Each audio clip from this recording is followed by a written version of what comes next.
Look at that. Welcome back. It's a Wednesday, 11 a.m.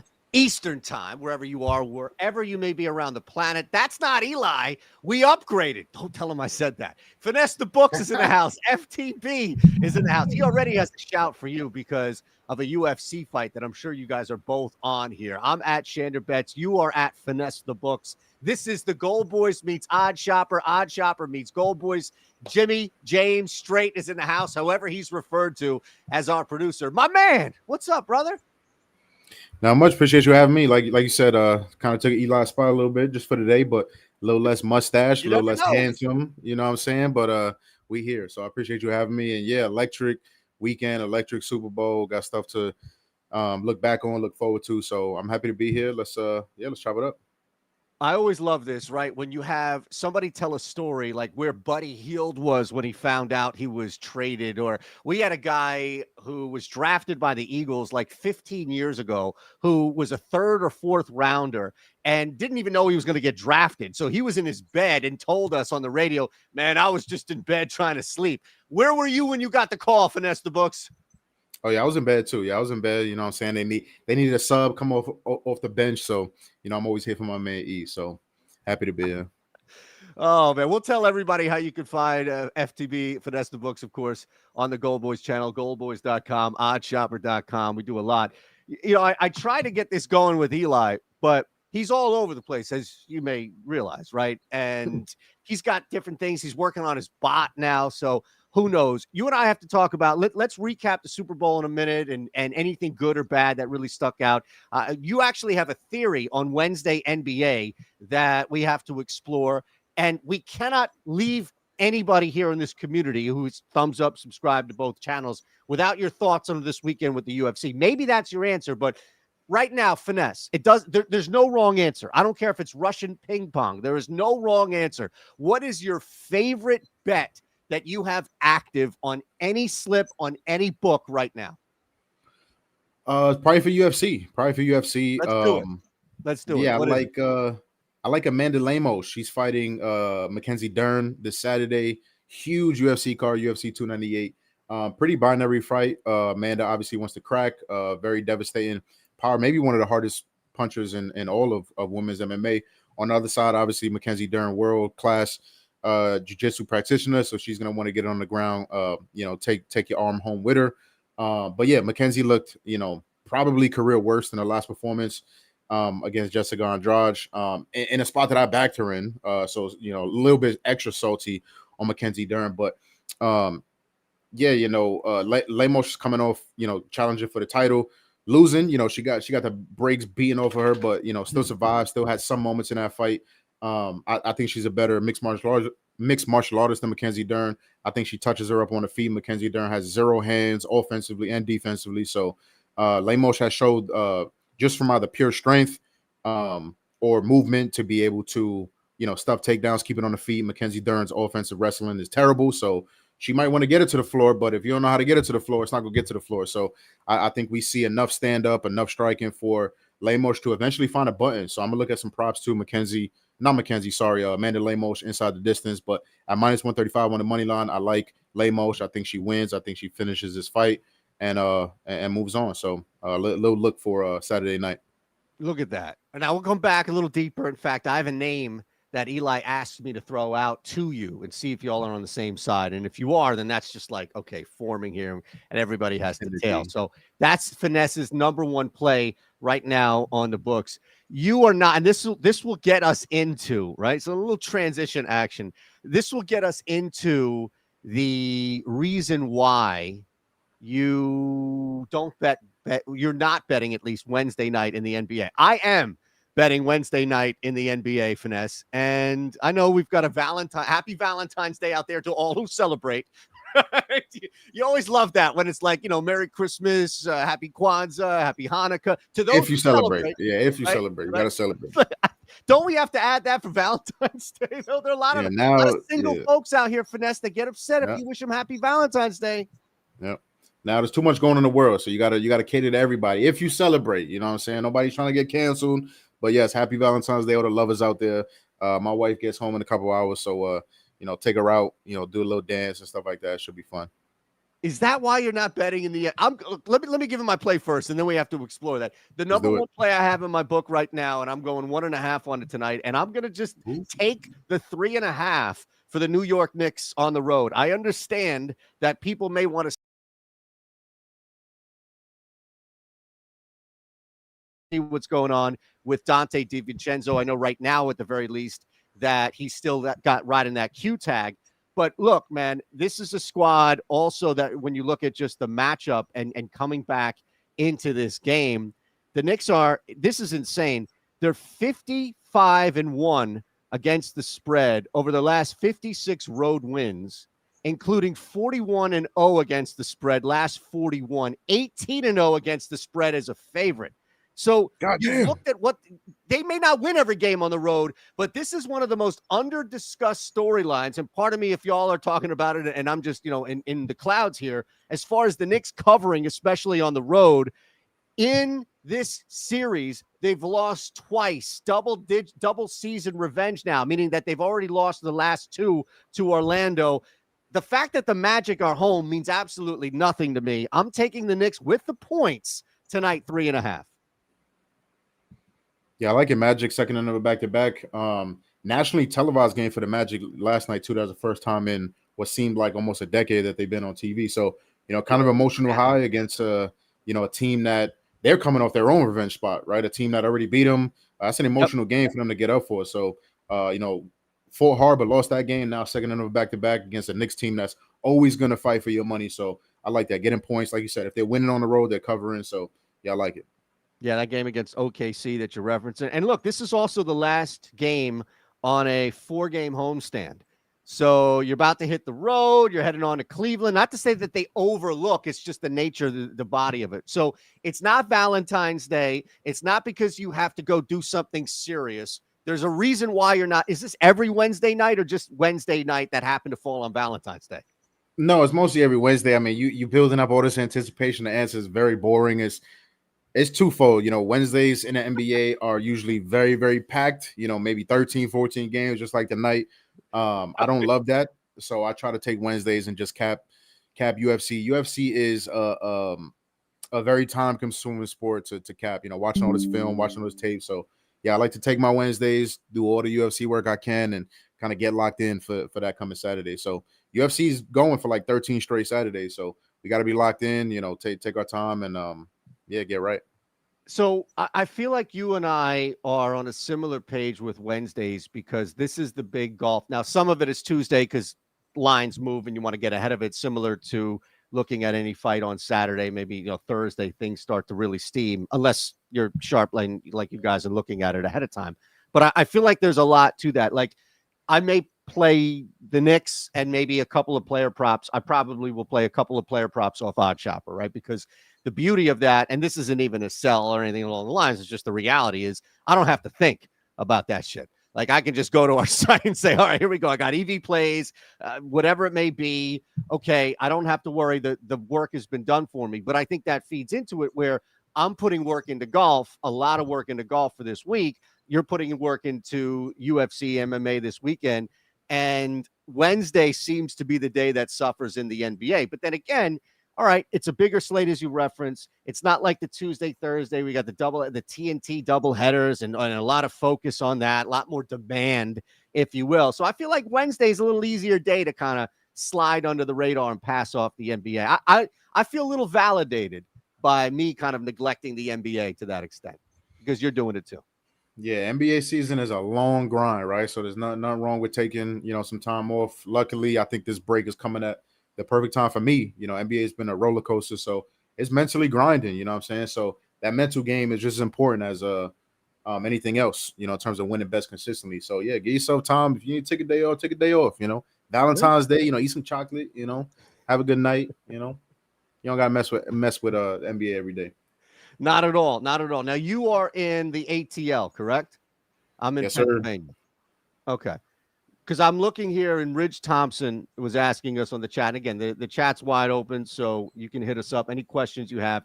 And just because we may not have a gigantic card, let's say, on the NBA tonight, doesn't mean that we can't answer, doesn't mean that we can't help. In fact, And, I'm sure Straight, if given time, I'll always throw him on the spot here for stuff like, hey, can we do this live on the show, of course.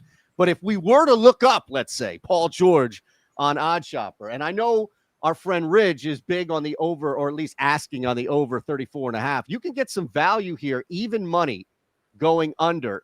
And I don't know if are you like Eli or Jerry? Are you going to cringe if I suggest playing an under, or is that okay here? I love unders. I love them. See, Eli's out, Finesse is in. This is now the Under Kings. All right, we need an old school shot, like a West Coast car bouncing up and down. The Under Kings, like the graffiti graphic. That's what this show is now. All right, I love it, Finesse. I love it. Get it. But my point is that everybody right now, and look, James brought this up.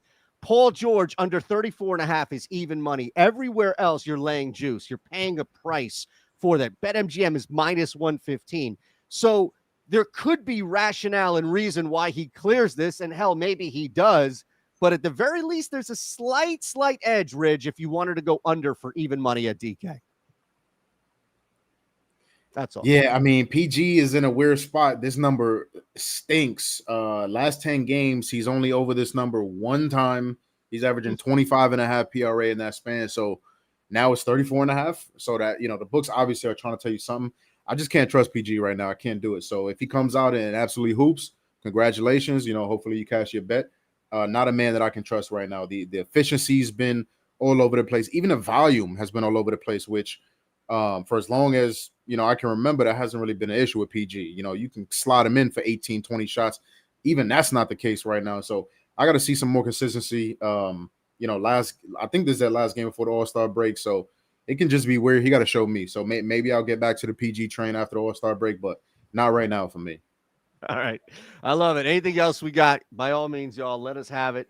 We're here for you. Plenty of time to look at the site, or if we have a lean, or maybe there's something like you just looked at that we can pop up and find here in the NBA. I don't have, I was looking too, just to see.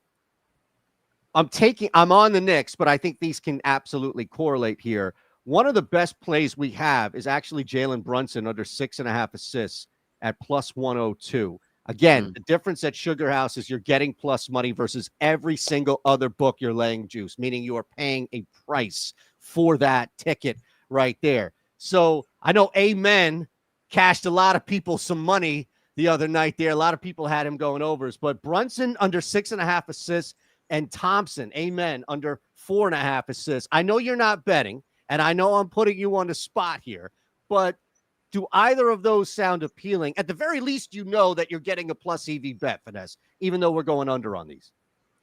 Yeah, I mean, and that's important, whether I like it or not. If it's plus EV, that's completely different. No matter what my opinion is, you want to hunt those bets, those plus EV bets, which is why I like a platform like OddsShopper. Just plug shit in. It does the work for you, and kind of makes capping a lot easier. I don't love it, to be honest. The under, I know you're getting plus money, which obviously helps. It is a tough matchup. He hasn't had a bunch of success versus Orlando Magic team. A tough defense, but like we said, second end of a back-to-back. I can see their defense kind of struggling a little bit. So not a guy I really want to, hunt unders with. Then you mentioned Amen Thompson. I would like that more. I was looking at his RA actually. I always say I'm gonna take the day off and then still look at the slate and but I was looking at his RA. I think it's 13.5. I was kind of looking at the over, which is contradictory to what you're looking at under assist. No real lean there, to be honest. No real lean there. Awesome. And again, that's part of it is just knowing. And I look, man. Already you're speaking my language. Plus EV, unders. This is fantastic. It's almost like Eli called out on purpose. Man, if I have to hear another freaking Eli under from Shander, I'm out. Yeah. Sweaty as hell, always. But I love him. What a thrill. There's nothing like that, right? Like, okay, I'll give you a perfect example. My guy Joe here, local guy in Philly, Joe Pop, he works, I think he still does some stuff for Barstool. I'm not sure. But he explained a scenario how he was like the first person to sit in his aisle on a flight. So he comes in, he has the window seat. And now there was just this massive line. It just took forever to people get in. And he was like waiting hours. And all he's doing is just watching people. And then what happens, Finesse? Somebody comes in and grabs that aisle seat. So now you've got about like 30 to 50, maybe 60 minutes of just watching slowly this massive line of people. Is that going to be the person that sits in the middle? Is that going to be the person? And then what happens is nobody takes that middle seat, and you've just experienced what sweating and unders like. Yeah, that's why you got to wait. I let everybody else go on a plane first. I'll just sit there, listen to an extra song. I let everybody else go in. I'm the last one on that plane, go right to my seat. That's just how I am, right? My girl like to do that same stuff, right? I want to be the first one on the line, get the first seat. Like, no, let everybody else go. People are too wild, so let everybody else go ahead. But yeah, sweat unders. It's that argument though. Finesse or no? Come on, you know how that. Yeah, you know how that goes. We gotta give her away. You know what I'm saying? We the first ones on the line. But yeah, the unders. It's like it's weird because you're just rooting for failure. You know what I'm saying? Yeah. Everybody else, they get mad at players for going and just standing in the corner and not doing shit. You on the under, you clapping and you excited. So yeah, you just rooting for another human being to fail. So that's always a sweat. So yeah, but love unders. I definitely try to mix them in a bunch. It's amazing how much value you find in them because so many people, and look, we all do. It's not like I only bet unders. Finesse only bets unders. Clearly, if you're following at Finesse the Books, at Shander Bets, Gold Boys, Odd Shopper, but it's wild because so many people will pour into that. That's what opens it up. Like if you don't like people giving out underplays, stop betting all these overs because you're opening up the market for us. That's it. All right. No more lectures by any means. We'll keep it moving here. Do you bet? Because I'm curious. I want to get back into some more MMA, UFC, and especially throw you this name out here that I'm sure Eli has brought up with you by all means. So did you, real quick, and I'll go for me as well, best and worst bet that you had for the Super Bowl before I hit you with a golf player too? I'm not sure if you're even betting golf this week, but maybe you can tail and I can make you some money. No, for me, I do not bet golf at all. So, beautiful. I don't bet. Like I don't bet you. You know what? I'll give you a little secret here. I hit maybe, I don't know, when we first started working together, I hit a 3-leg MMA parlay because I saw a tweet from you and I clicked on it and I watched you say something and I said, we haven't even met. Like we didn't even do anything. And I was just like, this is it. Like, this is it. And I followed and I tailed it. So I'm in, man. Like I'm part of the Finesse combat fighting community by all means. And you got me before we even started to know each other. Dare I say became friends after all that. So here's what I would say. Real quick, best Super Bowl bet, worst Super Bowl bet. The best bet that I had was actually fading Travis Kelce and taking Noah Gray, first tight end to reach 10 plus yards in the game, plus 1,200. Wow. That sucker hit. Yeah, I was really happy about that. Shit. The worst bet that I placed was, and it wasn't a huge bet, but I misread this. I thought the halves were going to be switched. I thought the Chiefs were going to get up and ultimately take their foot off and win, but barely at the end. So I said KC to lead by 14 plus points, plus 250, which is like one of those early bet tokens. As long as they led by that, it would have cashed. Yeah. So that was my best. That was my worst. Yeah. So my best is actually kind of opposite, right? So I bet Chiefs to win from behind. So a Chiefs comeback, that was plus 215. So we cashed that. I think worst bet is probably, I mean, in hindsight, probably the squarest thing. I bet each team to score 1+ touchdown in each half. It was minus 105. You're thinking 2 pretty good offenses, obviously 2 good defenses, but that did not hit. We hit a 3-leg builder, a 2.5 unit 3-leg builder that I hit too, so that was good. But yeah, nice little plus 215. I'll take that all day. I didn't get extremely wild with the bets. I wasn't betting Gatorade color and heads or tails. I didn't do all of that stuff. 4 bets, we hit 3, but yeah, the easiest looking 1+ touchdown each half is the one that did not cash. So amazing, right? I mean, that total was dead to rights. It ultimately did come under the 47. And I guess it closed some places 46.5. So some people actually did hit that. Yeah. 47. Yep. Oh man. All right, let's do this quick before we get out of here. A couple of things we want to hit here. One is we got to talk a little bit. Hey, it's Tiger. I mean, it's Tiger's event, right? Like we got to at least honor the fact that the GOAT or the whoever, it's Tiger or Jack or Tiger. For me, it's Tiger, but that's I didn't see Jack play. It's Tiger. Come on now. Yeah. I don't even know golf. I know it's Tiger. Well, if you look at some of the things Jack did, it's like nobody has done that but Tiger. So that's and Yeah. obviously having more. It's all right. It's kind of like this. And both of us have seen this, so we can put this in a little more context. Brady has more rings, and I'm taking it a team sport, individual sport, what have you. But you can't tell me that even Tom Brady influenced every single play with the football like Patrick Mahomes does. That's the difference. Doesn't mean it's better, worse, GOAT, or no. Oh, you're a Patriots fan. Shit. I forgot about that. I thought this was going to be an easy one. What the fuck? Hold up. See, and that's something I've heard since the Super Bowl, right? People saying Patrick Mahomes is the best quarterback that ever played a game. Excuse me? See, that recency bias is crazy. So, okay, I'll meet you halfway. Tom Brady is the better quarterback, but he doesn't influence the game on a play-by-play basis than Mahomes. Come on, Finesse. I plead the fifth. Wait a second. You're a Pats fan. You're a Boston sports fan. Why wouldn't you push back on that?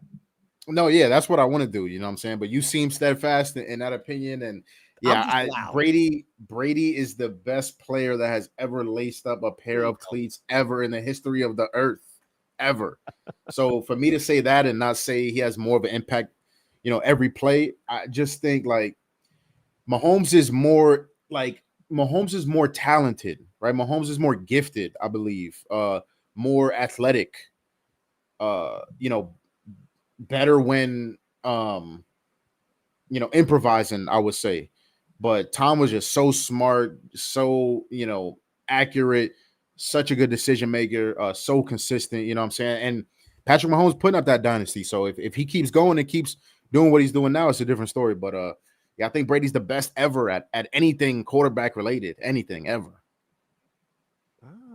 It's hard, man. It's hard. I did a show with Rodney Harrison for 2 years, and he gave me so much shit about being an Eagles fan. And every single time we talked, and he could bring up the Super Bowl, he would just jab me with it. But it's hard, man. Like I had a really newfound appreciation for Belichick and how things worked and all of the things like that. And you're starting to see it a little more fun, but you're starting to see that carry over in Kansas City. All right. At Finesse the Books, at Shander Show. Thumbs up if you're watching. Appreciate that. Make sure you subscribe. Both channels here, Odd Shopper as well as Gold Boys, goldboys.com, oddshopper.com. We're everywhere. Like the two of us together, it's even greater here. All right.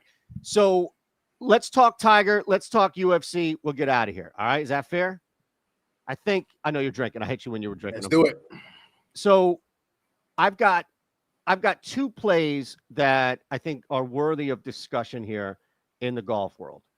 And the biggest one is Colin Morikawa to win this thing. DraftKings has this boost where you can add 300 points to anybody, and that increases the odds. The only thing I would say is don't add that boost to somebody where you can still get a better price elsewhere, right? Like this, that just doesn't make sense. But I'll give you a winner here, and that's Colin Morikawa. The guy is deadly with his irons, striking the ball, longer approaches. Anybody who's played golf knows it's really hard to hit a shot on the green from like 180, 190 out. Usually it's like, 70, $120, something like that. Morikawa is dialed in. He had a little bit of a slip, but I think he's dialed in, especially at this course. He's great value because the Genesis is Tiger Woods' course. It's his event. This is a major. It's just not billed as a major. The big names are there. There's a big purse. Tiger's playing. There's going to be major-like coverage. The only thing that's not is going to be a trophy that's going to say, hey, this is a major. So I'll take Colin Morikawa here to win this thing. I have a guy, and this is Eli as well, so he's smiling somewhere knowing his ears are ringing that someone has mentioned Eric Cole. Eric Cole can do everything. If anybody knows who Tony Finau is, right? Tony Finau is like a legit golfer. The dude is a winner. He can play pretty much anywhere and adapt pretty much anywhere. Eric Cole is not there yet, but he's getting there. So I took him top 20, just under 2-1 on FanDuel. All right, let's talk Tiger. Let's talk Tiger because we can all talk Tiger here.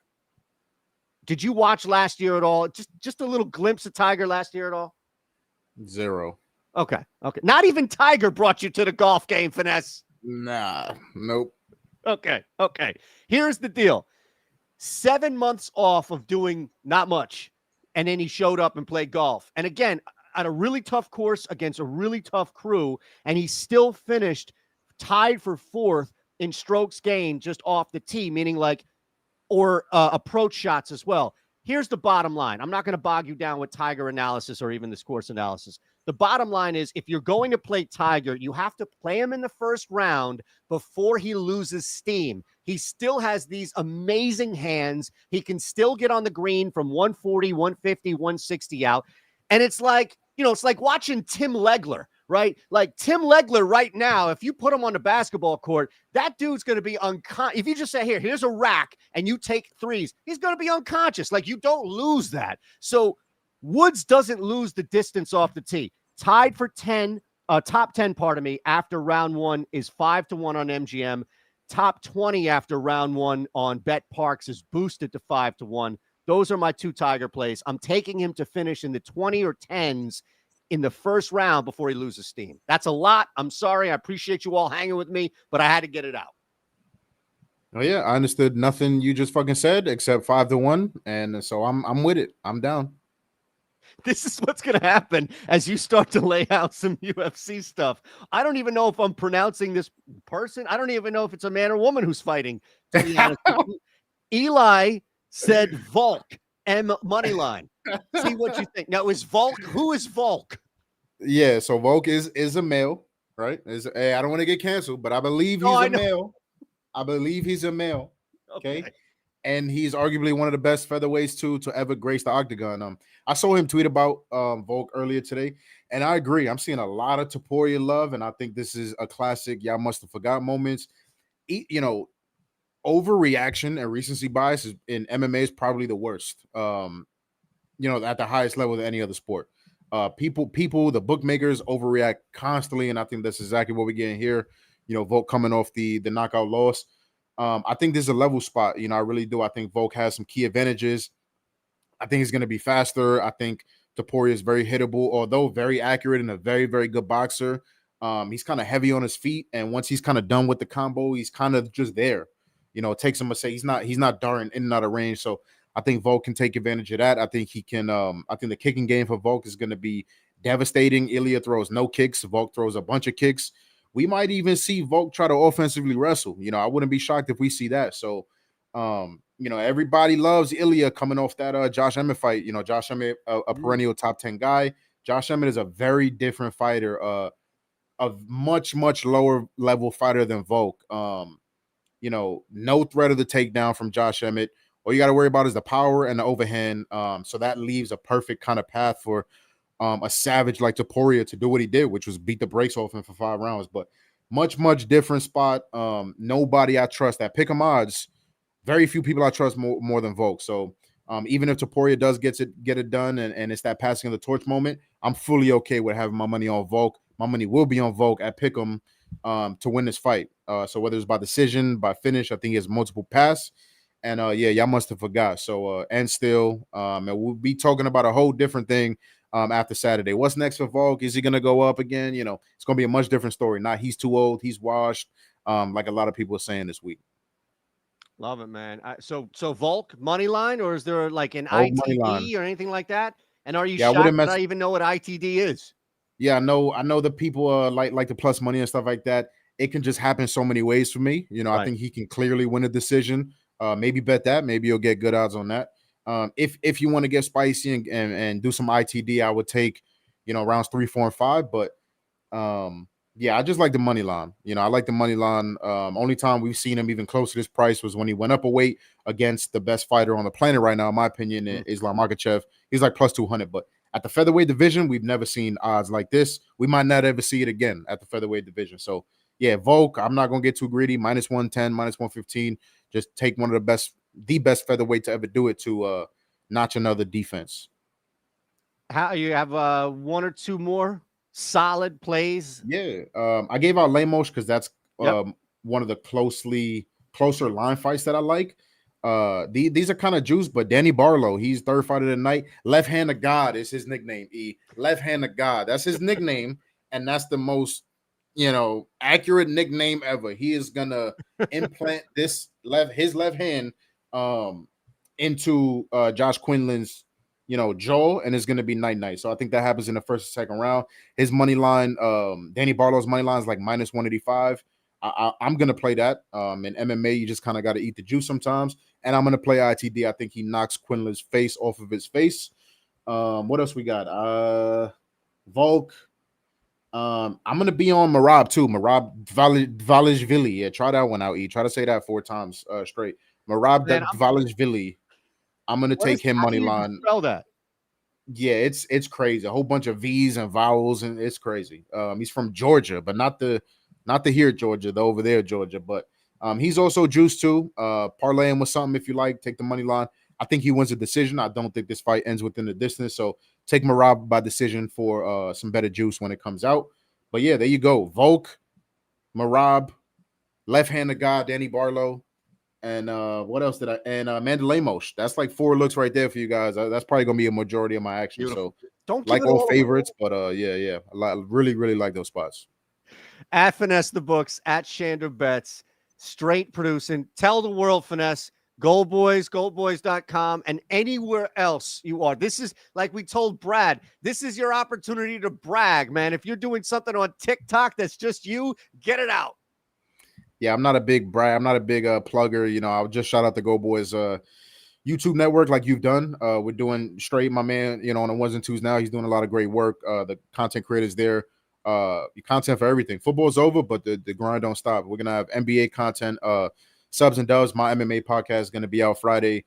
Me and my boy Locke are going live tomorrow for NBA. So there's a bunch of stuff happening at Go Boys Network. So subscribe there. You can find me, Finesse the Books, on Twitter. I'm trying to do a lot of free content for the people that been rocking me on a free side on Twitter. So yeah, just trying to grind day by day. And MLB's coming up. So yeah, if you want to follow, go ahead and follow and subscribe to the YouTube network. And that's all I got. I appreciate you having me. It was super fun. Anytime I need to fill in again, yes, I'm a phone call away. No, we got to start thinking of ways now, because you understand, not that and I'm just messing, I'm having fun here with Eli, but the anti-under crowd doesn't get the value of it. And the best thing that was said on this show, the entire show today, came from you, which is, it doesn't matter what I think of this bet. It's plus EV, and that's all that matters. Like, there is nothing smarter, outside of maybe your UFC leans, but there is nothing smarter that was said today than that. So no, champion that, my friend. And we're definitely going to be finding ways to get this word out there, even if it's bring back the Under Kings. All right. I'm telling you, watch out. That's Finesse. I'm Eytan. Thanks to James. Thanks to Straight. NJC's in that house. Look at that. He got the total at 46.5. I knew he was sharp. We'll see you next week.